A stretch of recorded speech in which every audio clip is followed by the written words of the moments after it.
n'est pas un extrait de la série The Handmaid's Tale. Ce n'est pas non plus la vidéo promotionnelle d'une église perdue au fin fond des États-Unis parce que, oh oui, les églises américaines font beaucoup de vidéos promotionnelles. Non. Ce que vous venez de voir, c'est une déclaration d'amour adressée à la reine Elisabeth II en personne. Alors à cette époque, la reine d'Angleterre est bien en vie. Elle est mariée, elle vit à Buckingham Palace, une situation plutôt confortable. On est d'accord. En tout cas, en apparence, parce que selon l'homme derrière cette chanson, Elisabeth II est profondément malheureuse. Et ça parce qu'elle s'est détournée de sa véritable destinée. Et ce clip, il est justement là pour le lui rappeler. Pour enfin trouver le bonheur, la reine doit renoncer à la couronne, abandonner son mari et quitter son pays. Tout ça pour aller vivre dans une petite ville paumée de l'Utah auprès de l'homme que Dieu aurait personnellement choisi pour elle. Cet homme est un chômeur longue durée qui possède déjà 22 épouses. Ouais, je me possède, vous allez comprendre après. Elisabeth II est donc censée devenir la 23e épouse. Je suis pas sûre que ça lui aurait plu. Vous ne connaissez pas encore cet homme, mais je peux vous le jurer, bientôt vous ne voudrez plus jamais entendre son nom. Quand on veut créer son entreprise, on se retrouve très vite avec une liste de questions hyper terrifiantes. Où est-ce que je dois immatriculer cette entreprise ? Est-ce que je vais comprendre quelque chose aux démarches administratives? Et surtout, est-ce que je suis vraiment prête à recevoir des courriers de l'URSSAF à mon domicile? Spoiler alerte, personne n'est jamais prêt pour recevoir tes courriers. Je vous donne un petit tips. Le bon réflexe à avoir dès le départ, c'est se domicilier, le sponsor de cette vidéo. Parce que, contrairement à ce que son nom peut laisser penser, se domicilier ne sert pas uniquement à domicilier son entreprise. Ils peuvent aussi vous accompagner pour la créer. Et ça, que vous lanciez une SAS, une SASU, une SARL, une EURL, une SCI, une micro-entreprise. Et en plus, les honoraires de création passent à 0 €. Alors une fois que l'entreprise est créée, il reste justement la question de la domiciliation. Perso, c'est pas un détail auquel j'avais pensé avant de lancer mon activité. Et c'est hyper important parce que domicilier son activité chez soi, ça peut vouloir dire retrouver son adresse personnelle accessible en ligne. Perso, je veux bien partager des vidéos avec internet, mais pas mon lieu de résidence. Se domicilier permet donc de donner à votre entreprise une véritable adresse professionnelle, et ça sans avoir besoin de louer un bureau hors de prix. Se domicilier propose une option qui permet d'anonymiser l'adresse perso du dirigeant sur l'extrait d'immatriculation. Alors les organismes officiels y ont toujours accès, mais pas la première personne qui tape votre nom sur internet. Vous pouvez choisir plusieurs adresses partout en France et même en Belgique. Tout se fait directement en ligne et en plus votre courrier est numérisé. En gros, dès que vous recevez un courrier, on vous envoie une notification et vous pouvez le consulter directement depuis votre espace personnel. Bien sûr, si c'est un document important, vous pouvez demander à ce qu'il soit réexpédié chez vous. On est sur un tarif très abordable puisque les abonnements commencent à partir de 11 € par mois. Le lien se trouve en barre d'infos, n'hésitez pas à aller y jeter un œil par vous-même. Et maintenant, je vous laisse avec l'affaire Samuel Bateman qui est complètement folle. En 2016, Christine Marie et son mari Tolga Katas décident de quitter Las Vegas. Et pas pour Los Angeles, New York ou bien une autre grande ville américaine. Non, ils partent s'installer à Short Creek. Une petite communauté de 7000 habitants, complètement perdue entre l'Utah et l'Arizona. Dit comme ça, c'est pas le rêve. Christine, c'est une femme assez difficile à oublier. Elle est blonde, un peu excentrique, passionnée par les vêtements vintage, et elle a déjà eu environ 12 vies. Elle a été Miss Michigan, professionnelle de l'évasion, coach de vie, et tout ça avant de décrocher un doctorat en psychologie. Son mari Tolga, lui, il est beaucoup plus discret. Il parle peu, mais il filme absolument tout ce qui se passe autour d'eux. Il ne se sépare jamais de ses caméras. Tolga est originaire de Turquie, et il a une longue queue de cheval qui fait que lui aussi on le repère assez facilement. Bref, en 2016, ce couple assez improbable pose ses valises à Short Creek. Je vous l'avoue, c'est une ville que la plupart des Américains ne peuvent pas placer sur une carte. D'ailleurs, elle est parfois présentée comme l'une des villes les plus isolées et les plus secrètes des États-Unis. Et quand Christine et Tolga arrivent sur place, il y a quelque chose de bizarre. Tout le monde est en train de partir. Sur la route, ils croisent des dizaines de camions chargés de meubles, de cartons, d'affaires personnelles. C'est un spectacle assez impressionnant quand même. Et une fois installés, ils comprennent rapidement que si ça continue comme ça, ils vont bientôt se retrouver seuls dans cette ville. Parce que l'État de l'Utah expulse les habitants les uns après les autres. Alors en théorie, on leur laisse un choix. Soit ils signent un document, soit ils quittent leur maison. Sauf qu'il y a un détail important que je n'ai pas mentionné jusque-là.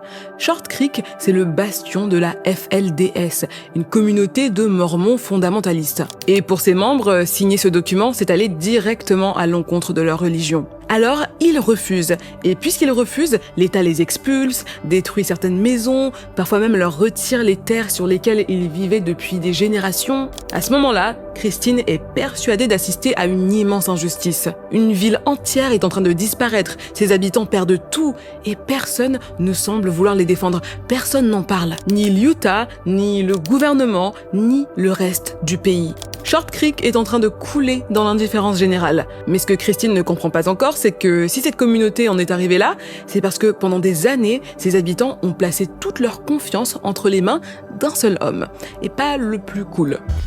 Warren Jeffs se présentait comme la voix de Dieu sur Terre, rien que ça. Et ce n'est pas juste qu'il faisait des discours le dimanche, il contrôlait absolument tout dans cette ville. Les mariages, les familles, le travail, les vêtements, toute la vie de ses fidèles. D'ailleurs, lui-même avait 78 épouses, dont 24 étaient mineures. Vous avez une idée du personnage, quoi. Je peux pas l'insulter parce que YouTube va démonétiser la vidéo. Ses crimes étaient tellement graves qu'il a fini sur la liste des 10 fugitifs les plus recherchés par le FBI.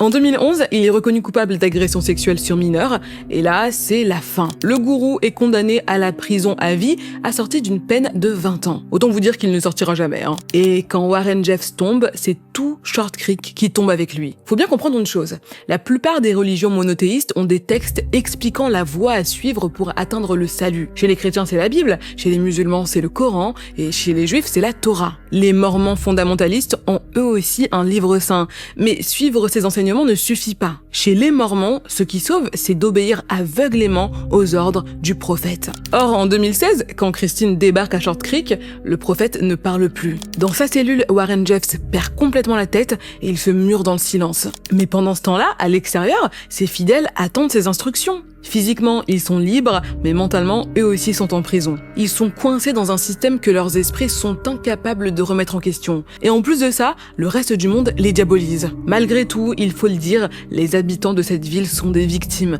Ils ont été manipulés, détruits, et aujourd'hui, ils perdent tout ce qu'ils possèdent. Ça, Christine et Tolga le voient bien, alors ils décident d'agir. Armés de leurs petites caméras, ils se mettent à filmer le quotidien des habitants. Ils les montrent tels qu'ils sont vraiment. Au début, forcément, les résidents sont sceptiques, et c'est logique. Ils se méfient parce que, après l'arrestation de leur leader, le reste du monde s'est plus ou moins mis à les traiter comme des bêtes de foire. Par exemple, certaines chaînes de télé envoyaient des journalistes pour filmer ces gens un peu bizarres avec des coutumes étranges. Heureusement pour elle, Christine a une carte secrète pour gagner leur confiance. Sa marionnette. Ça marche, ouais. C'est une femme pleine de ressources. Alors sa marionnette et elle deviennent les stars de la ville. Avec cette petite notoriété vient la confiance. Les regards deviennent moins méfiants et surtout les portes s'ouvrent. Mais plus le couple filme, plus ils se disent que ce n'est pas assez. Et donc Christine décide de lancer une association, Voices for Dignity. Elle va collecter des sacs à dos, des couvertures, tout ce qui peut aider des personnes qui vivent de façon précaire. Et en parallèle, elle met sur pied Short Creek Cottage. C'est une boutique où les femmes du coin peuvent vendre des produits faits main. Christine s'est totalement donnée et en moins d'1 an, elle devient un pilier de la communauté. C'est vers elle qu'on se tourne quand plus rien ne va. Et c'est à ce titre qu'en 2017, elle reçoit un appel qui fera d'elle l'héroïne d'un documentaire Netflix. Le 15 novembre 2017, Samuel Bateman reçoit une très mauvaise nouvelle. L'Utah vient de lui envoyer un avis d'expulsion. Il l'attendait et il est enfin tombé. Il n'a plus que quelques jours pour faire ses valises et déguerpir, parce que après ça, la police viendra le déloger de force. Et franchement, Samuel n'avait pas besoin de ça. Son mariage est en train de s'effondrer, sa femme a demandé le divorce, côté argent, c'est pas beaucoup mieux. En fait, Samuel a enchaîné plein de petits boulots, mais rien de vraiment très stable. Il est constamment fauché, et à Short Creek, certaines personnes le considèrent comme un loser. Alors quand il reçoit cet avis d'expulsion, Samuel commence à se demander si finalement ils n'ont pas raison. Peut-être qu'il a vraiment raté sa vie. Peut-être qu'il est vraiment un loser. Mais quitte à tout perdre, il veut au moins pouvoir se dire qu'il a essayé de sauver sa maison.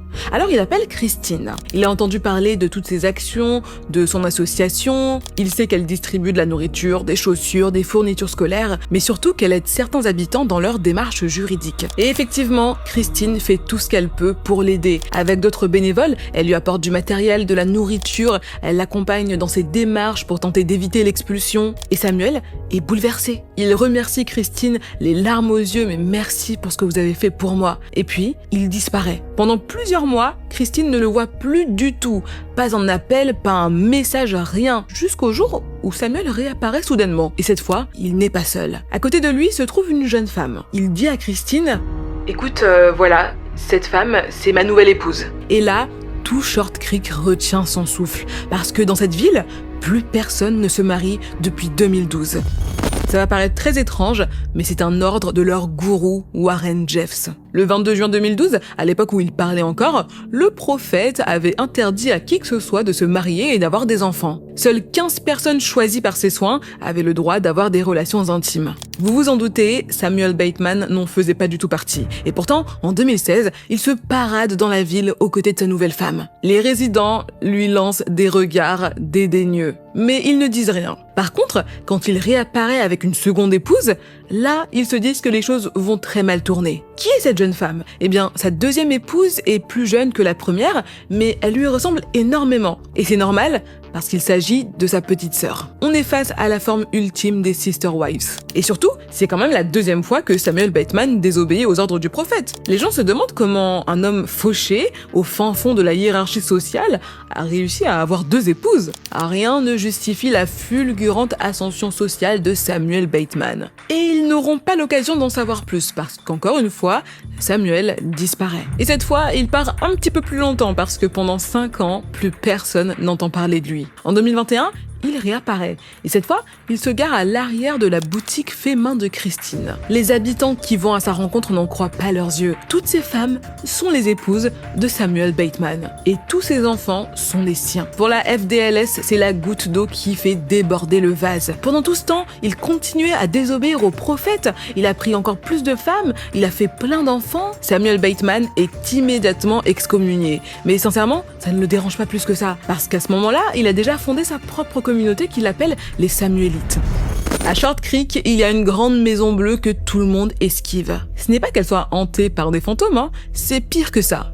C'est là que vivent les Samuelites. Ces gens qui ont osé défier la parole du seul prophète officiel de la FDLS. Stop the car, stop it. Samuel Bateman et sa famille deviennent des pestiférés. Les autres résidents les esquivent comme la peste. Les seules personnes qui ne leur ferment pas leurs portes sont Christine et Tolga. Eux, ils les saluent quand ils les croisent, et ça touche le cœur de Samuel Bateman, à tel point qu'il finit par les inviter à dîner chez lui. Rien n'aurait pu préparer Christine à ce qu'elle allait découvrir lors de ce repas. Elle entre dans la maison, un peu curieuse quand même, parce qu'on parle de la maison des rejetés du village, et là, elle voit des femmes, des jeunes filles et des enfants absolument partout. Peu importe où son regard se pose, il y a quelqu'un. La maison est pleine à craquer. Malgré tout ce monde, le dîner se passe extrêmement bien, parce que chacun sait ce qu'il doit faire, chacun sait où il doit se tenir, tout le monde est souriant. À la fin, Christine et Tolga ont même le droit à un concert privé. Toutes les filles et les femmes se mettent en rang et commencent à chanter une petite ballade. Mais ce qui devait être le bouquet final se transforme en sirène d'alerte. Christine sent que quelque chose cloche. Elle ne peut pas encore expliquer quoi, ni pourquoi, mais son instinct lui dit « il y a anguille sous roche ». En vrai, ce n'est pas tellement la polygamie parce que maintenant, elle y est habituée. Elle sait qu'au sein de la FDLS, les hommes ont le droit d'avoir plusieurs épouses. Donc, ce n'est pas ça qui la gêne, c'est autre chose. C'est la sensation que tout ça n'est qu'un spectacle qui cache quelque chose de très sordide. De retour chez elle, Christine appelle immédiatement la police. Sauf que les officiers ne peuvent rien faire, parce qu'elle n'a pas de preuves. Ok, ils sont un petit peu étranges, mais bon, tout ça, ce ne sont pas des crimes. Ça, c'est vrai, Christine le sait, mais elle sait aussi que son intuition la trompe très rarement. Donc, la docteure se sert de ce qu'elle a appris pendant ses études de psycho pour se forger un masque.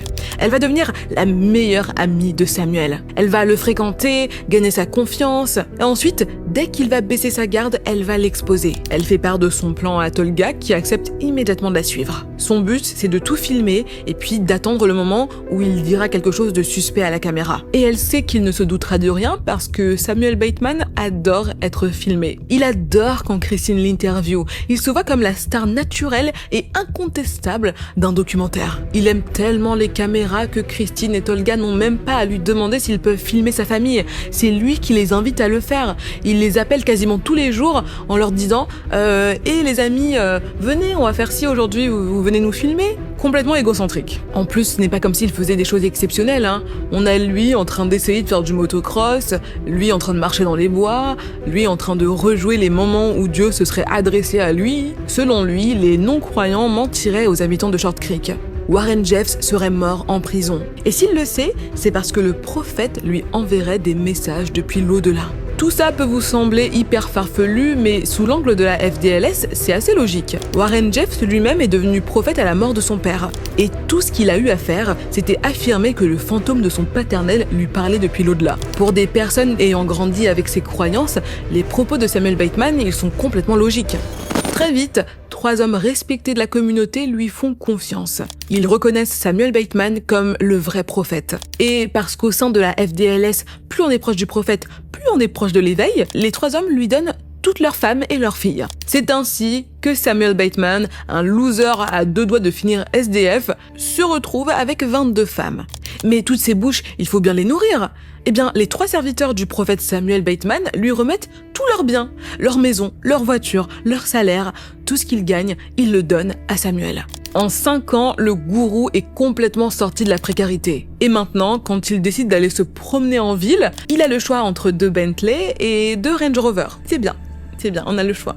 Malgré tout, bien sûr, c'est un prophète. Il n'oublie pas que tout ce qu'il a, il le doit à Dieu. Et il sait aussi qu'en tant qu'envoyé du Père Céleste, il est de son devoir d'évangéliser les foules. C'est pourquoi, sous les caméras de Christine et Tolga, il reconstitue ce qu'il appelle les inspirations, ces moments où Dieu lui aurait appris des choses. Le matin du 10 novembre 2021, Samuel Bateman a une autre inspiration. Le Père Céleste lui a parlé. Christine et Tolga doivent venir chez lui. Immédiatement. Sur place, le couple est reçu par le prophète, ses femmes et toutes ses filles. Mais presque immédiatement, Samuel quitte la pièce. Il a apparemment une autre inspiration. Et quand il revient, il dit à Christine et à Tolga « Dieu m'a dit que vous devez parler aux filles en mon absence. » Là, Christine tique un petit peu, parce que c'est la première fois qu'il dit quelque chose de ce type. D'habitude, Samuel s'assure toujours d'être là. C'est absolument impossible pour une personne de l'extérieur de parler aux femmes et aux filles de Bateman sans qu'il ne soit présent. Et ça signifie 2 choses. 1, il lui fait confiance. 2, quelque chose se prépare. Christine ne sait pas quoi, mais encore une fois, absolument tout est filmé. Do you feel like your life, how has your life changed since all this? Since you got your testimony of Samuel? All for the better. All for the better. 50 times happier. Yeah. 50 times more. Something to live for. And there's always something to live for, and there's always an increase.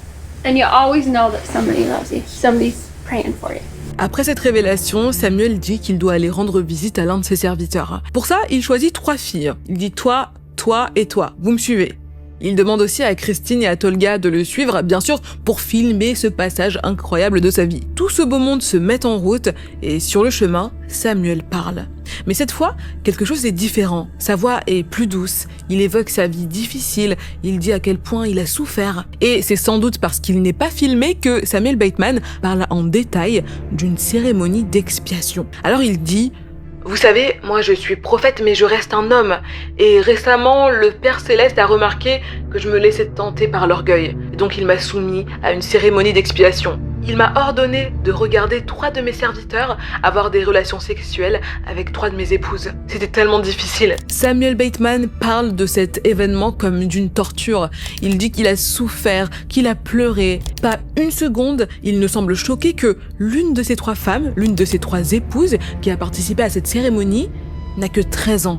Et cette jeune fille est dans la voiture avec eux. Christine est complètement choquée. Et quand elle demande à la fillette ce qu'elle a ressenti pendant cette cérémonie, la petite lui répond que le rituel l'a fait progresser. Après de longues minutes, Samuel dépose le couple chez eux. Christine regarde Tolga dans les yeux et elle lui dit « Tu sais, t'as rien filmé, mais moi j'ai tout enregistré avec le dictaphone de mon téléphone. » I'm sitting in the middle of a meeting at the office out there, and Heavenly Father told me, have a problem. Good. Screw her. And I was like, holy cow. I got up and left and went up. Went and got with the lock. And I said, the lock, Heavenly Father told me you should do it. I should be there. Watch it. C'était donc ça qu'elle a senti la première fois qu'elle est allée chez Samuel, l'odeur horrible de la pédophilie. Il y a toujours eu des rumeurs. La vérité, c'est que la première fois que Christine s'est rendue chez les Bateman, c'est parce qu'elle avait entendu des choses. Il se disait que Samuel épousait des enfants. Et il se racontait aussi qu'il avait appris des erreurs de son prédécesseur. Rappelez-vous, Warren Jeffs, il est tombé parce qu'il s'affichait avec les gamines dont il abusait. Samuel, lui, il les faisait passer pour des filles de la maison. Il a épousé leur mère pour justifier la présence de ses enfants chez lui. Bon, jusqu'à aujourd'hui, il n'y avait aucune preuve. Maintenant, si. Alors le soir même, Christine envoie l'audio à la police. Et en attendant que Samuel soit arrêté, elle continue à faire ami-ami avec lui. Ce n'est plus qu'une question de jours, peut-être même d'heures. 3 jours après, la police recontacte Christine. Et là, c'est le choc. Désolée madame, nous on fera rien. Selon eux, cet audio n'est pas une preuve suffisante. Samuel peut toujours nier, il peut toujours dire que ce qu'il a dit n'était que le fruit de son imagination. Ils ont besoin de plus d'indices. Même si l'inspecteur au bout du fil ne le dit pas directement, Christine sent que la police ne fera pas du tout l'effort de chercher des éléments. À quelques kilomètres d'elle, un homme adulte de 45 ans abuse d'enfants. Il est hors de question qu'elle le laisse continuer. Alors Christine continue de fréquenter les Bateman dans l'espoir de collecter un maximum de preuves. Le gros souci, c'est qu'elle n'est pas autorisée à rester seule avec les fillettes. À chaque fois qu'elle les voit, c'est en présence d'autres femmes adultes. Finalement, il s'avère que c'est un mal pour un bien parce que plus Christine reste avec les épouses, plus les épouses lui font confiance. Et là, elle réalise à quel point elles sont conditionnées pour obéir à l'homme de la maison. Depuis qu'elles sont nées, on leur a appris à obéir et à ne jamais remettre en question l'autorité. Ces femmes et ces filles avaient une confiance aveugle en leurs anciens maris ou bien en leur père, et c'est eux qui leur ont ordonné de se soumettre à Samuel, donc elles lui vouent une confiance aveugle. Parfois, elles l'écoutent parler pendant des heures. Il appelle ça des leçons. Pendant ces leçons, il partage tout ce que le Père Céleste lui aurait dit. Samuel serait la personne la plus influente sur Terre. Il serait destiné à devenir le président de l'Amérique du Nord, mais aussi du Canada et de l'Angleterre. Et surtout, il le précise, la reine d'Angleterre va bientôt me rendre visite. Je vous le dis.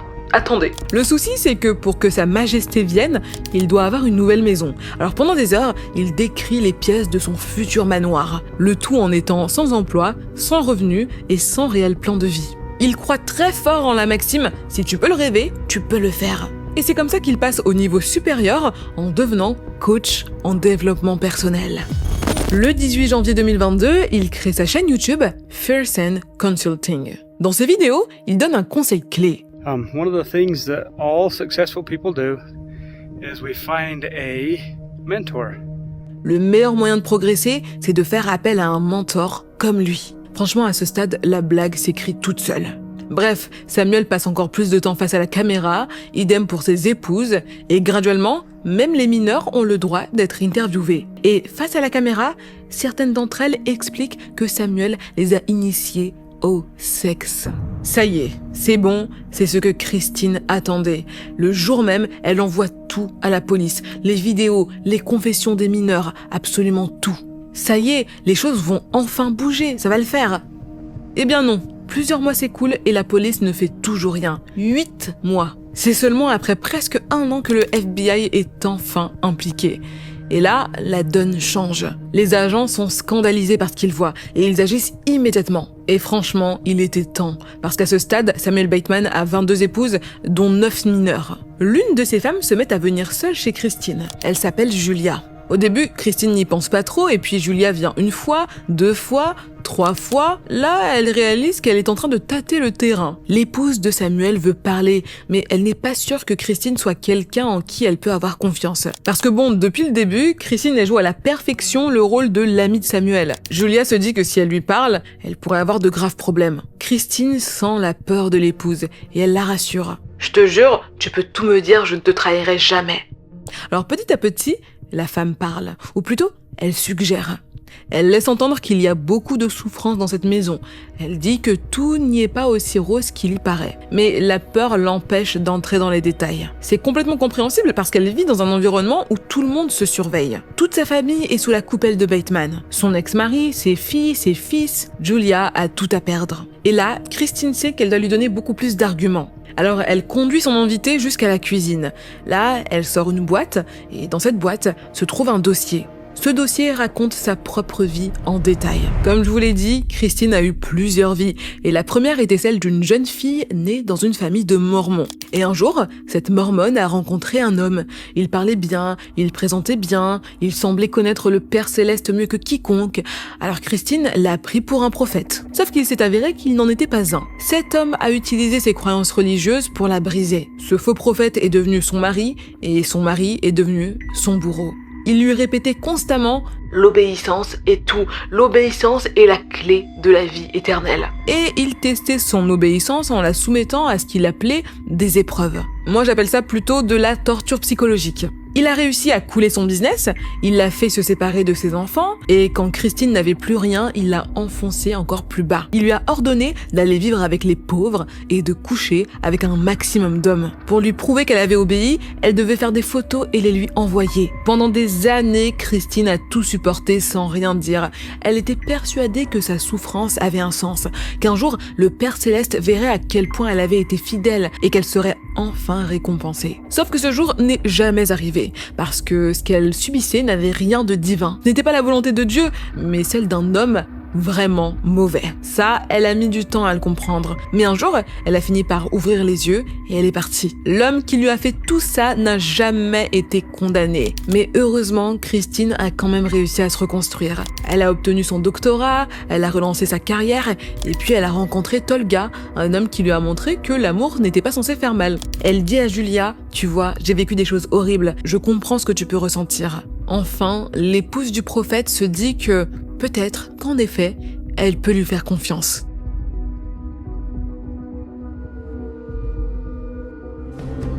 Are you a prophet? I would be a liar if I said I wasn't.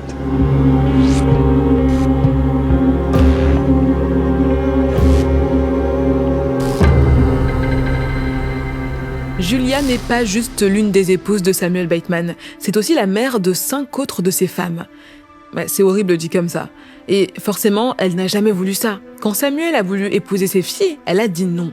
D'abord, ses filles étaient mineures, mais en plus, elle ne lui faisait pas du tout confiance. À l'époque, Julia n'était pas une des épouses de Samuel Bateman, et donc elle a tenté de raisonner son ex-mari en lui disant « Mais non, c'est pas possible, on va pas donner nos filles à cet homme ». Et donc il lui a dit « Soit tu acceptes qu'il épouse notre fille, soit je te retire notre fils ». Un bébé de tout juste 1 an. Au sein des communautés FDLS, les femmes n'ont presque aucune autonomie et encore moins de pouvoir. Il n'y a pas réellement de dialogue entre mari et femme. Alors la femme peut exposer son point de vue, mais au final, c'est l'époux qui tranche. Alors voilà, maintenant, Julia et ses enfants vivent chez Samuel. Elle est complètement impuissante. Quand personne n'est là, il les maltraite, il les insulte. Et en plus de ça, il est infidèle à son rôle de prétendu leader parce qu'il ne fait rien pour s'occuper d'elle. Il ne travaille pas. Il zone à la maison toute la journée pendant que les filles font des ménages dans des motels et lui rapportent de l'argent. Et quand elles rentrent du travail, elles ne peuvent même pas souffler. Samuel les oblige à lui écrire de longues lettres d'amour. Dans ces lettres, elles doivent lui dire à quel point il est génial, à quel point elle l'aime. Et effectivement, les rumeurs sont fondées. Samuel Bateman agresse bien des fillettes. Et pas juste lui, Il participe fréquemment à des orgies avec ses femmes, peu importe leur âge. Et il a aussi ce truc bizarre où il force ses serviteurs à avoir des relations intimes avec ses femmes pendant qu'il les regarde. Parfois, tout ça est filmé. Parfois aussi, il diffuse ses ébats en direct. Beaucoup de choses se passent sous le toit de Samuel Bateman et aucune n'est la volonté du Père Céleste. Julia en est sûre, Samuel est un faux prophète et c'est pourquoi elle accepte immédiatement de devenir un agent infiltré. Alors chez elle, elle commence à rassembler tout ce qu'elle peut. Elle prend en photo les actes de naissance, elle enregistre les conversations sur Signal, elle garde les photos compromettantes, les vidéos suspectes, bref, tout ce qui pourrait prouver ce qui se passe réellement dans cette maison. Et puis, elle transmet tout au FBI. Mais là, Samuel commence à se méfier. Il n'a aucune preuve que Julia lui ment, il sent simplement que quelque chose ne va pas, que peut-être elle n'est pas aussi fidèle qu'elle le prétend. Et pour lui, ça suffit complètement. Il retourne toutes les filles contre elle et il oblige Julia à avouer publiquement des choses qu'elle n'a jamais faites. En parallèle, Samuel devient de plus en plus paranoïaque. Mais pendant ce temps-là, Christine et Tolga continuent de le suivre et de tout filmer. Et ils sont là le jour où ils décident de déplacer ses 22 épouses et leurs enfants dans une minuscule maison de 2 chambres. At first, most people lived in the blue house, but as Sam became more sexual, he took all of his wives and their babies and moved them a couple of blocks away to the greenhouse, which was a tiny house with only 2 bedrooms. Les seules personnes qui n'ont pas le droit de les accompagner, ce sont Julia et les 3 hommes que Samuel considère comme ses serviteurs. D'ailleurs, eux aussi commencent à subir sa colère. Samuel les accuse de convoiter ses épouses, de lui désobéir, de comploter contre lui. Le gourou sent clairement que quelque chose est en train de lui échapper. Et il n'a aucune intention de finir sa vie en prison. 5 semaines après le début de la collaboration entre Julia et le FBI, son ancien mari l'appelle. Il lui explique que Samuel veut qu'il signe des documents lui donnant la tutelle de leur fille mineure. Pourquoi ? Eh bien parce qu'il veut leur faire des passeports. Julia panique, elle se dit « Mais qu'est-ce qui se passe ? Il va quitter le pays avec mes filles ?» Alors elle transmet immédiatement l'information au FBI. Et là, les agents découvrent quelque chose d'encore plus inquiétant. Samuel Bateman aurait dépensé 250 000 $ pour acheter un avion. À ce stade, il n'y a plus vraiment de doute, il est en train de préparer son départ. Et s'il réussit à quitter le pays avec toutes ses filles, il est possible qu'on ne les retrouve plus jamais. Le FBI décide d'intervenir la semaine suivante. Sauf qu'entre-temps, Samuel Bateman disparaît. Le 28 août 2022, à Flagstaff, dans l'Arizona, des policiers remarquent un véhicule qui tracte une remorque. Bon, jusque-là, rien de particulièrement étrange, on a tous vu ce genre de véhicule un jour. Sauf qu'au-dessus de la porte de la remorque, il aperçoit des petits doigts. Les policiers décident immédiatement d'arrêter le véhicule. Au volant se trouve Samuel Bateman. À l'intérieur de la remorque, entassés dans un espace sans fenêtre, sans ventilation, se trouvent plusieurs de ses épouses. Parmi elles, des filles mineures. Les filles paniquent, elles essaient rapidement de cacher leurs alliances, mais les policiers ne sont pas dupes. L'un d'eux appelle Julia pour lui demander si elle savait que sa fille mineure se trouvait en Arizona avec Samuel. Et là, Julia doit faire très attention.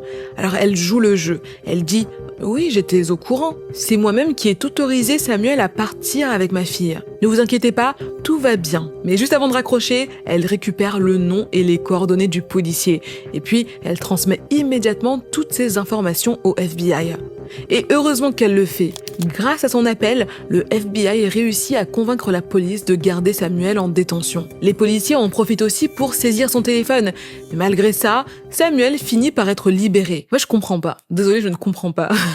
Il y a tellement de preuves contre lui. Ça commence à m'énerver là. Bref, à peine rentré chez lui, son premier réflexe ce n'est pas de prendre des nouvelles des filles, de comprendre ce qui vient de se passer, non. Il cherche immédiatement comment effacer à distance toutes les données contenues dans son téléphone. Le problème c'est que tenter de détruire des preuves au milieu d'une enquête officielle, c'est un crime. Et Samuel vient justement d'expliquer tout son plan devant la caméra de Tolga. Tolga transmet les images au FBI.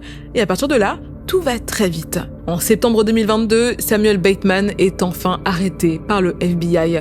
Il sera finalement condamné à 50 ans de prison suivi d'une liberté surveillée à vie. Ses 3 serviteurs les plus fidèles seront eux aussi condamnés à des peines allant de 25 ans de prison à la perpétuité. Parce que oui, la police considère qu'ils ont participé au trafic sexuel et aux agressions sur mineurs. Samuel Bateman ne sortira donc pas de sitôt. Mais son arrestation ne signifie pas forcément que toutes ses victimes sont libres. Parce que même enfermé dans une cellule de 9 mètres carrés, Samuel continue d'envoyer ses prophéties.